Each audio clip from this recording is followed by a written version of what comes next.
What if the Nephilim did not disappear in the flood? Genesis 6 verse 4 says the Nephilim were on the earth when the sons of God came to the daughters of men.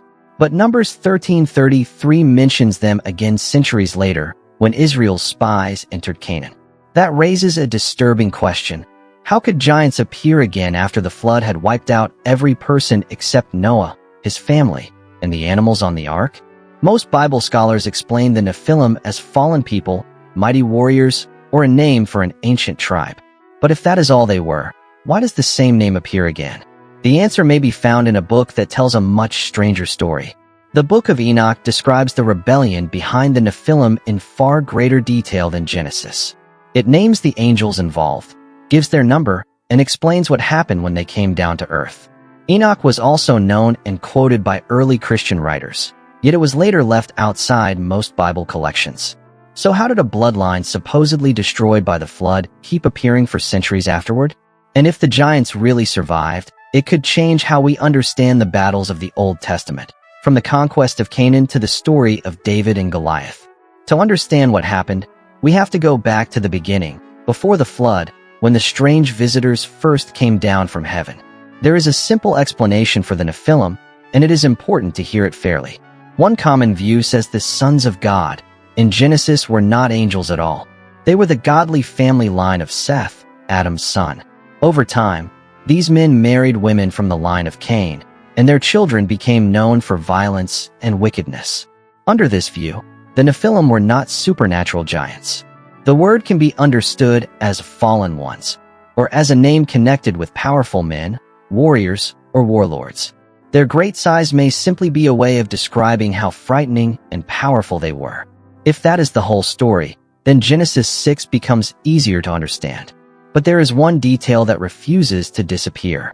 When the 12 Israelite spies entered Canaan centuries after the flood, they returned with a terrifying report. They spoke of powerful people living in the land and said, "We saw the Nephilim there." Then they added something even more striking. "We seemed like grasshoppers in our own eyes." The word used for these people is the same specific Hebrew word found in Genesis 6 verse 4. Nephilim. That creates a problem. If the word simply means violent men, mighty warriors, or fallen people, why does the same name appear again when Israel enters Canaan? The spies were not simply describing bad behavior. They were identifying people by a specific name. And this is where the mystery becomes deeper. The flood was supposed to wipe away the violent world that existed before it. Noah and his family were the only humans who survived. So how could the Nephilim appear again generations later? Maybe the spies were using an old name for frightening warriors. Maybe they were exaggerating because they were afraid. Or maybe the ancient writers were pointing to something much stranger. Because if Nephilim was only an idiom for behavior, why does the name keep attaching itself to a people and a lineage rather than simply describing what they did? And this is where the story becomes much harder to explain. Genesis 6 verse 4 gives us a detail that is easy to miss. It says that the Nephilim were on the earth in those days, before the flood. The passage connects them with the strange union between the sons of God and the daughters of men. Then came the flood. According to Genesis, the waters covered the earth, and every living thing outside Noah's family was destroyed. Noah, his wife, their 3 sons, and their wives survived. Only 8 people in all. So, if the Nephilim were destroyed in the flood, one question should naturally come to mind. How do they appear again? Now turn forward roughly 800 years. The Israelites have entered the wilderness and sent 12 spies into Canaan. When the spies return, 10 of them give a fearful report. They speak of the people living in the land and say something shocking. "We saw the Nephilim there." Then they add that they saw the descendants of Anak, describing themselves as tiny compared with these people. Read Genesis 6 verse 4 beside Numbers 13:33, and the tension becomes impossible to ignore. Before the flood, the Nephilim are already present. The flood comes, and only Noah's family survives. Yet centuries later, the spies claim to see the Nephilim again in Canaan. This creates a strange problem in the biblical timeline. If the flood wiped out the Nephilim, how could their descendants be standing in Canaan generations later? Could the name Nephilim have been used in a different way? Could the spies have been describing a people who only appeared similar to the earlier Nephilim? Or is there another part of the story that we have not yet uncovered? The Bible gives us the statements, but it does not give us an easy answer. And that is what makes this mystery so fascinating. The question is not simply who the Nephilim were.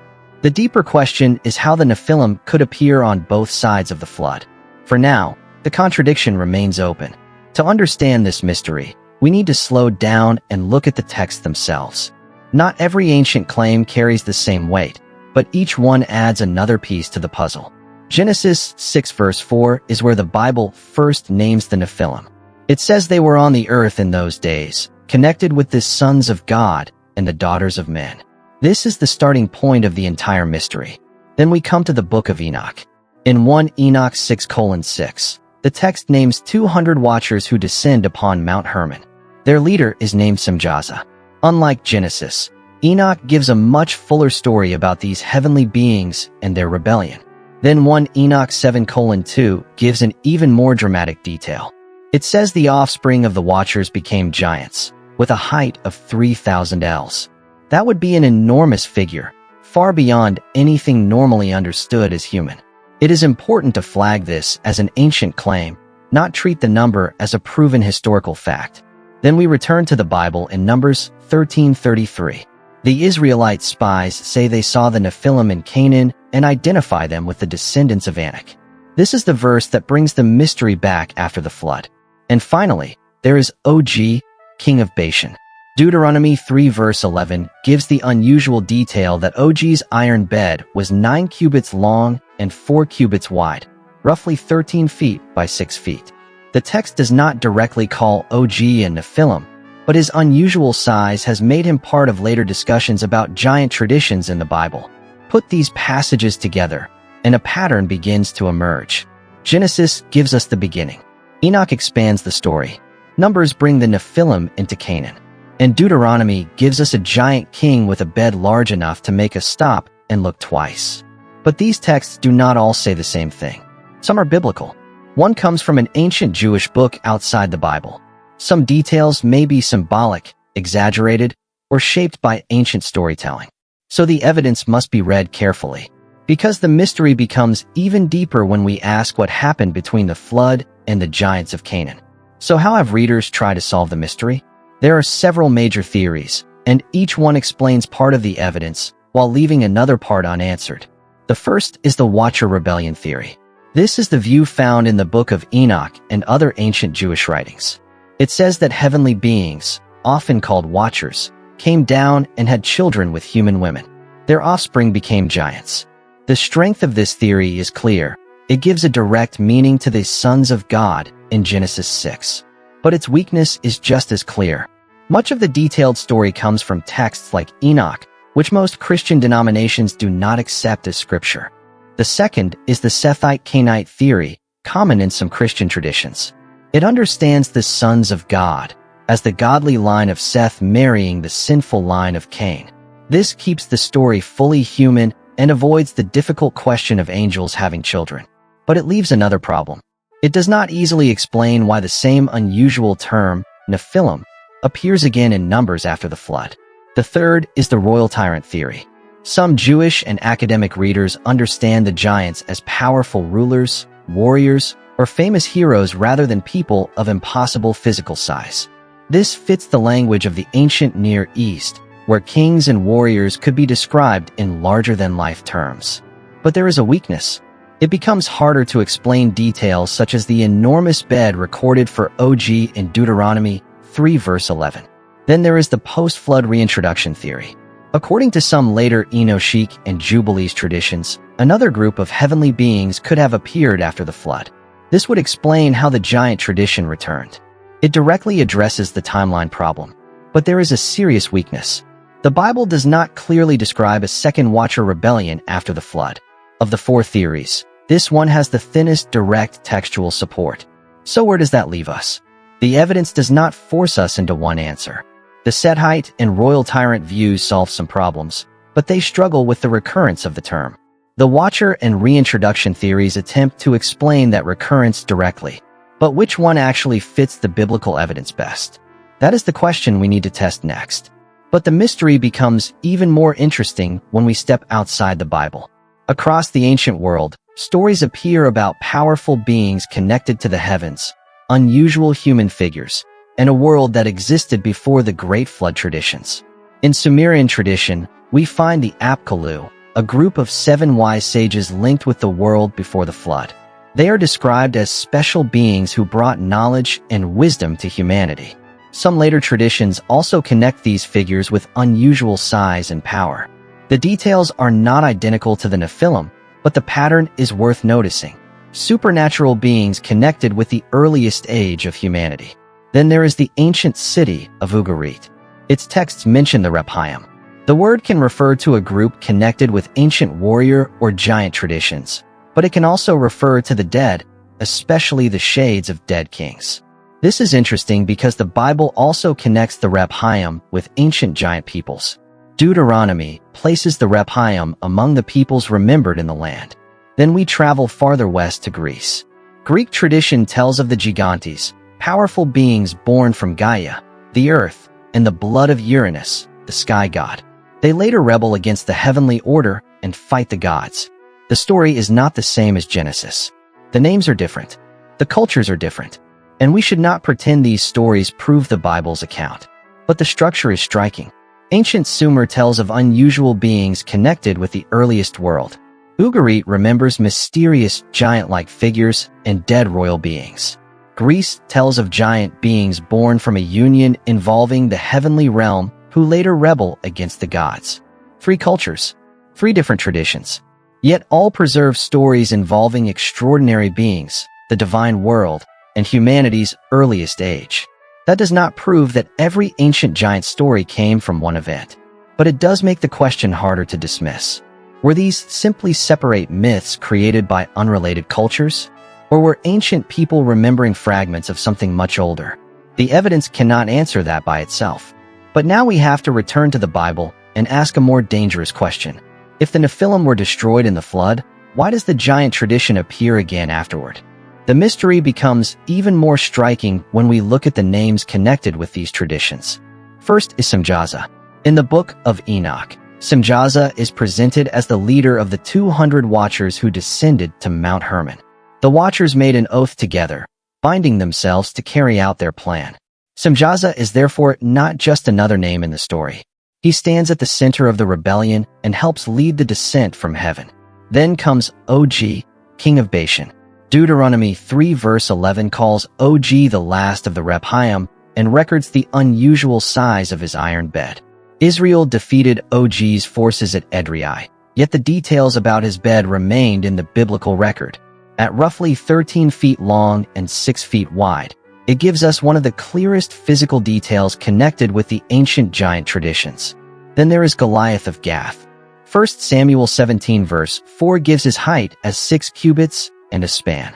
He stood before the army of Israel as a giant warrior, challenging anyone willing to fight him. David, armed with only a sling and 5 stones, stepped forward. 1 stone struck Goliath in the forehead, and the giant fell. There is an important detail here, however. Joshua 11 verse 22 says that the Anakim remained in Gaza, Gath, and Ashdod. But the Bible never directly says that Goliath himself was an Anakite. So while later traditions connect him with the giant clans, that connection should not be stated as certain. And then we reach Azazel.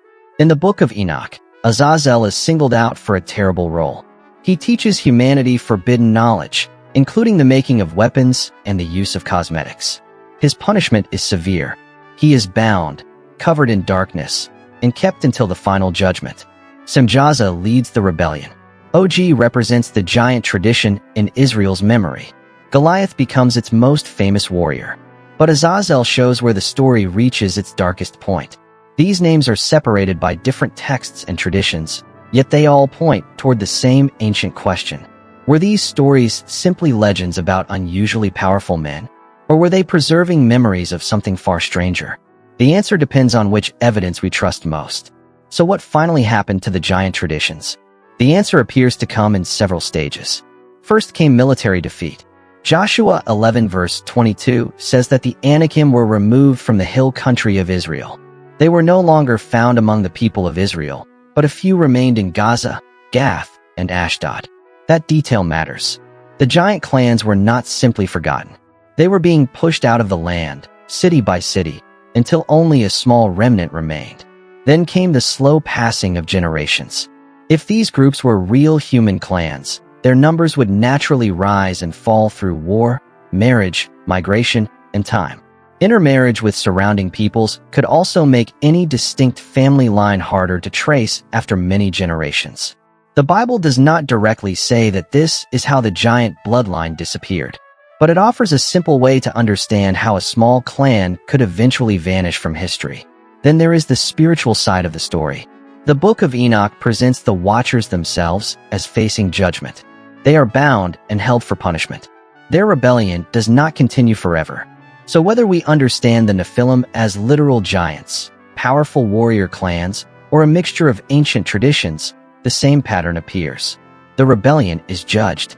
The giant clans are defeated, and the survivors slowly disappear from the biblical story.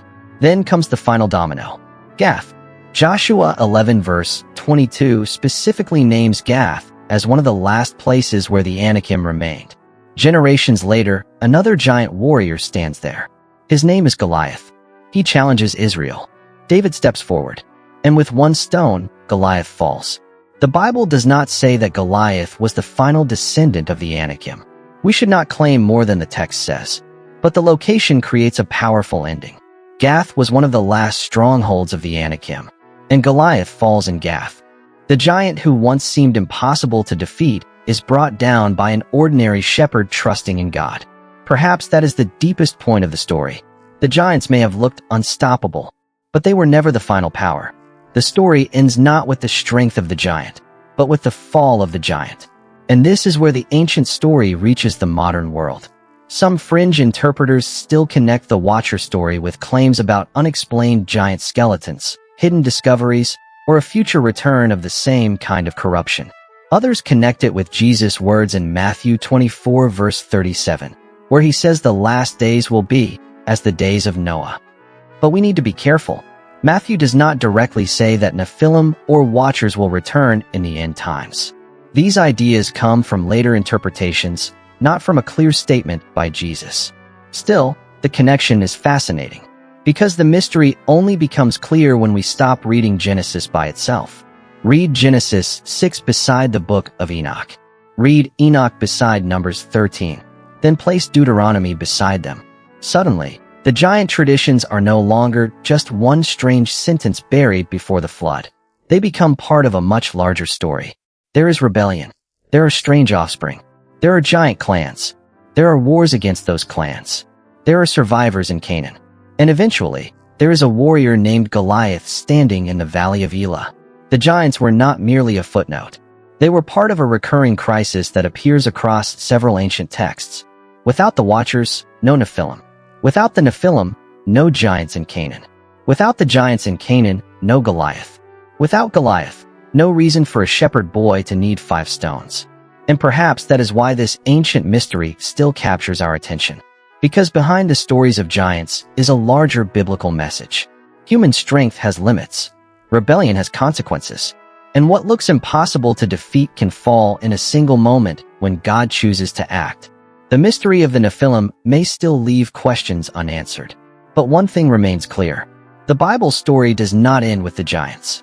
It ends with God. Subscribe for more of the forgotten history mainstream theology left out.